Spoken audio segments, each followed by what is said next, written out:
వార్తల్లోకి వెళ్తే భారతదేశాన్ని కష్టకాలం నుంచి బయటపడేసిన గొప్ప వ్యక్తి మాజీ ప్రధాని పివి నరసింహారావు అంటున్నారు మంత్రులు. హైదరాబాద్ నెక్లెస్ రోడ్లోని పీవీ ఘాట్లో పీవీ జయంతి ఉత్సవాలు నిర్వహించారు.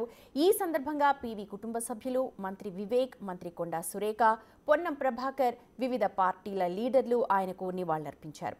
ప్రపంచం అతిపెద్ద 4వ ఆర్థిక వ్యవస్థగా భారత్ ఎదగడానికి ఫౌండేషన్ వేసింది పివి నరసింహారావేనని కొనియాడారు నేతలందరూ.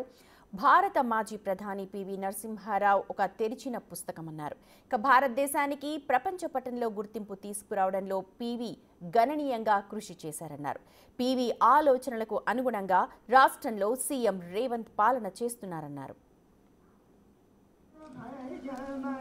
తన కాళ్ళ మీద నిలబడడానికి ఆర్థిక సంస్కరణలు తీసుకొచ్చి ఈరోజు ప్రపంచ దేశాలకు మార్గదర్శిగా మారినారు.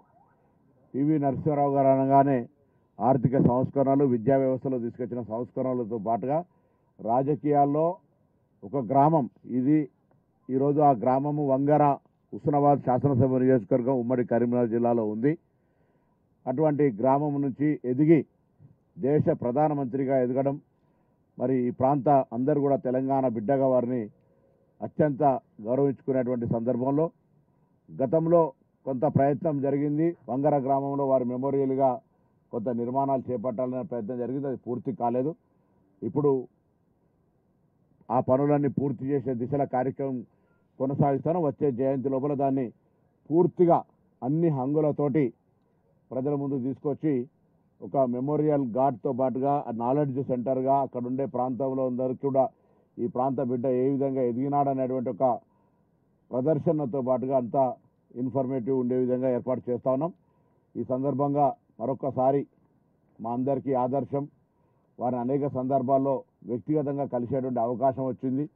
మా జిల్లా ముద్దుబిడ్డ కాబట్టి కరీంనగర్ మా గురువు చొక్కారావు గారికి కూడా అత్యంత సన్నిహితంగా ఉండే సందర్భంలో అనేక సందర్భాల్లో కలిసినటువంటి మాటలు వారి యొక్క జ్ఞాపకాలను నెమరు వేసుకుంటూ వారు దేశంలో తీసుకొచ్చిన సంస్కరణలు భవిష్యత్ తరానికి కూడా ఆదర్శం. అందరూ ఈనాటి యువత కూడా పివి నరసింహారావు గారు ఏ విధంగా శ్రమపడి తన వ్యక్తిగత నాలెడ్జ్ తోటి ఇంతటి కాంపిటేటివ్ పాలిటిక్స్లో భారత ప్రధానమంత్రి కాగలిగినాడో ఒక స్ఫూర్తి కావాలని కోరుకుంటూ, తప్పకుండా వారు తీసుకొచ్చిన సంస్కరణల ద్వారా ఆర్థిక సంస్కరణలు కానీ విద్యాపరంగా తెచ్చినటువంటి అన్నింటినీ ఈరోజు ఈ ప్రభుత్వాలు రోల్ మోడల్గా తీసుకునేటువంటి ఒక అట్మాస్ఫియర్ ఉంది.